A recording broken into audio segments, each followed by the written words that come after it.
Na nossa primeira aula, nós apresentamos, de fato, algumas conceituações e momentos éticos na história.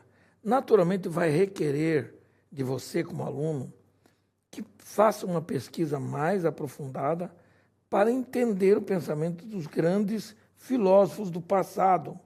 E é interessante que nessas conceituações nós vamos descobrir algumas coisas interessantes, como, por exemplo, o filósofo Sócrates. Ele foi descrito por Platão e também por Aristóteles, Xenofonte e outros mais. Por meio das informações que chegaram através desses homens, sabe-se que o diferencial de Sócrates era um método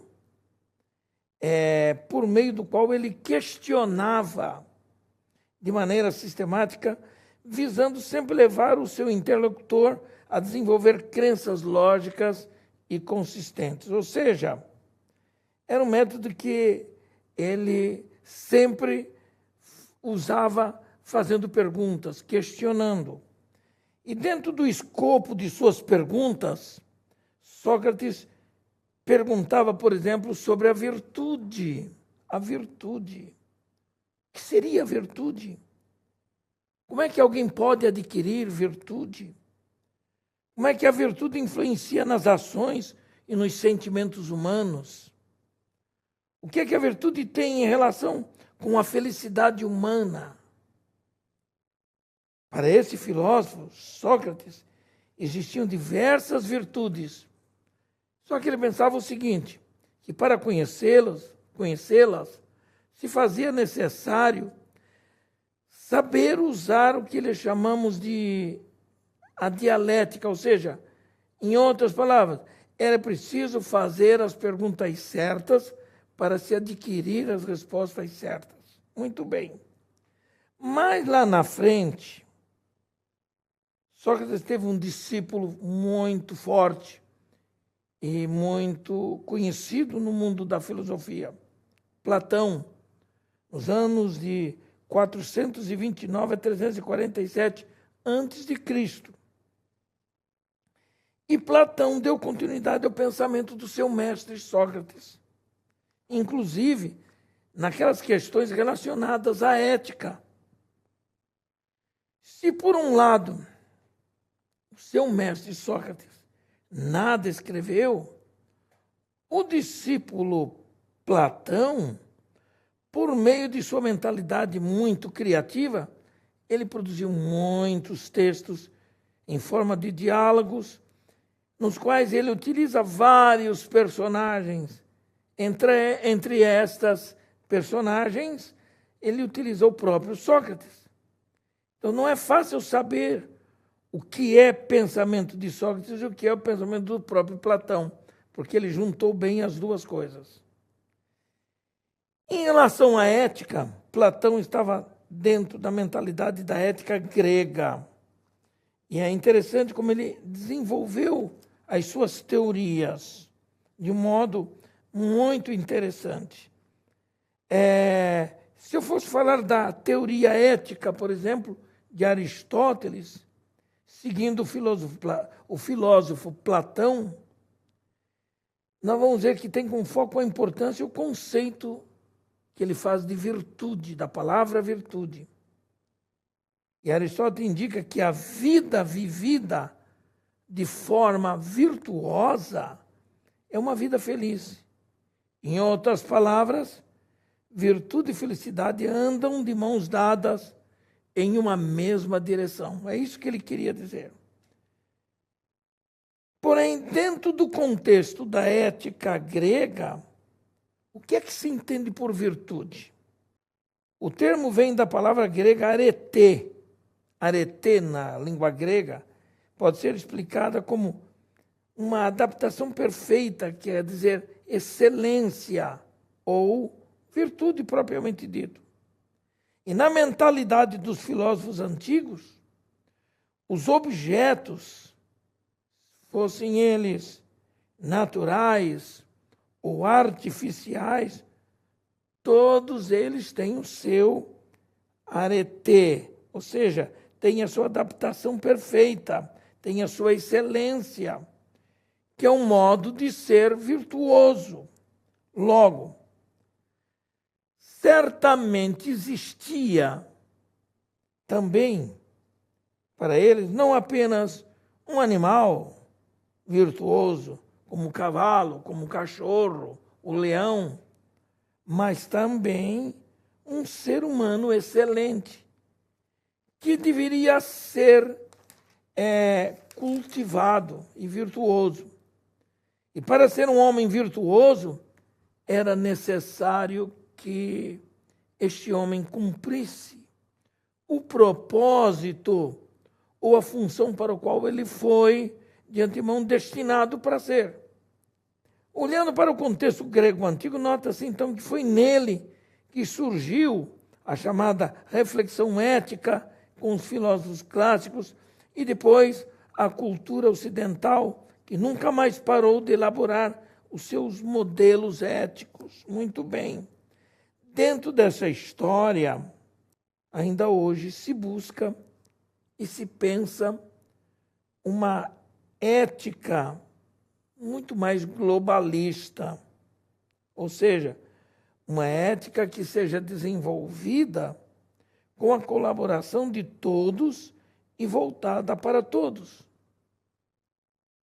Uma expressão muito utilizada entre nós, nos tempos modernos, são os chamados direitos humanos, que devem ser colocados e observados em qualquer lugar do planeta e nos dão uma ideia de uma ética universalizada, na verdade. São direitos que pertencem a todos pelo simples fato de serem humanos. Nota, então, a grande contribuição das reflexões éticas que iniciaram no contexto da Grécia Antiga. E hoje, nessa segunda aula, nós queremos falar da ética da Idade Média e a chamada escolástica. Vamos entender um pouquinho sobre isso. A ética, por exemplo, na Idade Média, ela foi desenvolvida durante a Idade Média e se tornou conhecida, interessante, como ética de salvação ou como ética religiosa. Isso aconteceu na Idade Média. Foi quando a ética grega, que nós acabamos de estudar na primeira aula, foi reinterpretada por meio do quê? Da ótica religiosa. Se voltando muito mais para questões relacionadas, por exemplo, com a vida eterna. Na transição da Idade Antiga para a Idade Média, encontramos um nome muito importante para a ética da salvação, que chamava-se Agostinho de Hipona. Este homem viveu entre 354 a 430 depois de Cristo. Desde a sua origem, dessa transição, especialmente a religião cristã, o cristianismo, no caso, em especial, possui um conjunto de textos sagrados, que mais tarde esses textos foram canonizados como escrituras sagradas. E nesses textos sagrados nós encontramos muitos preceitos éticos e morais. Porém, acredita-se que tenha sido Agostinho o primeiro a elaborar uma filosofia moral cristã propriamente dita. Por isso, Agostinho foi o responsável por conciliar dois tipos de pensamento. De um lado, o platonismo, que vem de Platão, bastante modificado. E do outro lado, a mensagem cristã. Uma das ideias platônicas, trabalhadas sob a ótica sob a ótica cristã, feita especialmente por Agostinho, e que muito influenciou a ética da Idade Média, foi a de que o ser humano é essencialmente uma alma que se encontra presa ao corpo físico. Na visão de Agostinho, e por meio do corpo, diz ele que é por meio do corpo que a alma consegue alcançar seus objetivos espirituais, que seriam objetivos muito mais altos. Para este homem, Agostinho, o objetivo de todo homem e mulher é a felicidade. É a felicidade. Aqui, então, o que acontece? Ele se alinha à ética grega que ele via também. A felicidade como o fim tão almejado pelos homens.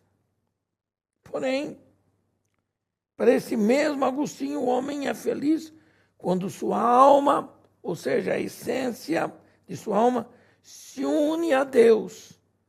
E somente em Deus existe felicidade de verdade.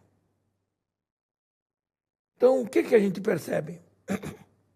Que para Agostinho, seguindo de perto o chamado platonismo, a influência de Platão, a alma, por ser essência, é superior ao corpo físico. E qual foi a implicação ética e moral de tal ideia para o cristianismo? O que nós aprendemos aqui? Claro que você, como aluno de um curso de teologia, deve ter estudado antropologia bíblica.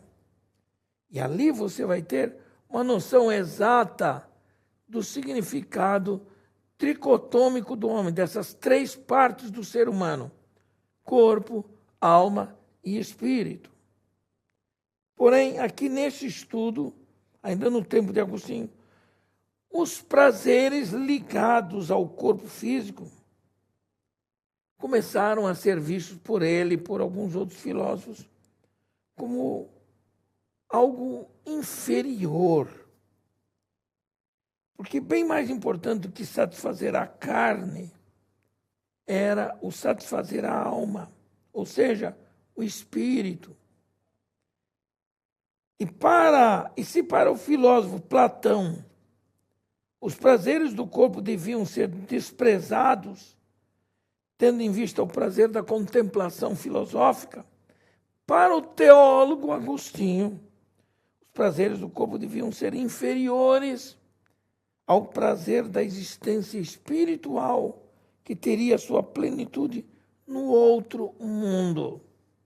Uma visão futurista. Dessa forma, os cristãos, em geral, passaram a ver os prazeres do corpo como um tipo de ameaça para se alcançar esta outra vida no outro mundo. Nota a preparação desse campo filosófico para a nossa teologia cristã de fato. Ainda uma ideia grega que Agostinho não aceitava era aquela que apontava para o raciocínio filosófico como um meio para se conquistar sabedoria e felicidade. Para ele, o cristão tem outro meio para se alcançar as mesmas coisas. Sabedoria e felicidade se conquistam por amor a Deus e por meio da fé depositada em seu Filho, Jesus Cristo, o nosso Salvador. Ora, de acordo com estudiosos éticos, essa abordagem agostiniana vai resultar por muitos séculos na rejeição do raciocínio filosófico nas reflexões éticas. É isso que a gente aprende quando a gente estuda acerca do homem, do ser humano, que quando pecou não podia mais cumprir a lei moral de Deus. Ao enfatizar esse estado caído do ser humano, Agostinho, ele chegou a negar que os homens são livres para escolher livremente entre fazer o bem e fazer o mal apenas. E apenas para ele, Adão é o único que teve livre-arbítrio, podendo escolher livremente, e mesmo assim escolher mal lançando toda a humanidade no estado em que se encontra hoje.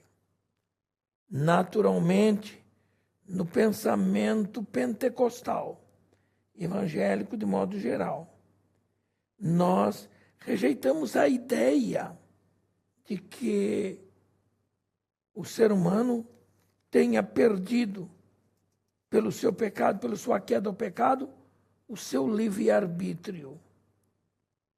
Porque o que nós descobrimos é de que, se o pecado nos condena à morte eterna, aquilo que Jesus fez por todos nós foi restaurar, resgatar a nossa liberdade individual para escolhermos aquilo que desejamos. Então, o que nós vamos descobrir? E que das várias obras estudadas e apresentadas por Agostinho, no seu grande período de ouro de reflexão ética, que aconteceu especialmente nos séculos XII e XIII, quando surgiu então a chamada escolástica. E uma primeira obra relevante foi um tratado ético escrito pelo filósofo e teólogo francês Pedro Abelardo, em 1079 a 1142 d.C. E Pedro Abelardo foi compositor, teólogo, filósofo e possuiu uma mente altamente lógica. Ele nasceu no que é hoje chamado e conhecido como o território da França, em 1079. E ele se destacou nas diversas atividades que ele exerceu. Abelardo foi marcar a teologia que viria depois, nos séculos posteriores, que tinha características bem próprias do seu pensamento. E durante esse período, então, ele na verdade, não foi muito feliz na sua vida pessoal, quando teve uma relação amorosa, tempestuosa, com a sua amada Heloísa, com a qual se casou secretamente. No fim, ele acabou sendo castrado pelo tio da moça, o que determinou de uma vez por todas sua entrega para a vida religiosa. Durante a época de Abelardo, os escritos éticos do filósofo Aristóteles eram praticamente desconhecidos pelos estudiosos da Europa Ocidental. E foi ele quem trouxe à tona essas obras de Aristóteles, especialmente. Provavelmente o pensador cristão que mais foi influenciado e acabou por influenciar o pensamento da igreja foi o teólogo Tomás de Aquino. Ele é frequentemente apontado como o maior dos pensadores escolásticos e é, sem dúvida, o mais influente teólogo. Os seus ensinos, inclusive, se tornaram a teologia oficial da Igreja Católica Romana. Se na antiguidade Agostinho respeitou o filósofo Platão, utilizando os seus ensinos em sua reflexão teológica, por outro lado, na Idade Média, Tomás de Aquino teve Aristóteles em grande estima, a ponto de se referir a ele simplesmente como o filósofo. E uma consequência dessa ética da lei natural que ele defendia, que ajuda na diferenciação entre certo e errado, pode ser apreciada pelo uso da razão sobre a experiência apresentada posteriormente. E a escolástica não é nada mais do que isso. Não é nada mais do que isso. No período da patrística, que compreende os primeiros 5 séculos da era cristã, houve um renascimento da filosofia platônica por meio de mentes brilhantes como a de Agostinho. Na área dos estudos, é o que se conhece como o período da escolástica. E como já é mostrado, a escolástica é o período quando a filosofia de Aristóteles é esquecida na Europa e passou por um verdadeiro renascimento. É bom estudarmos e sabermos deste ponto.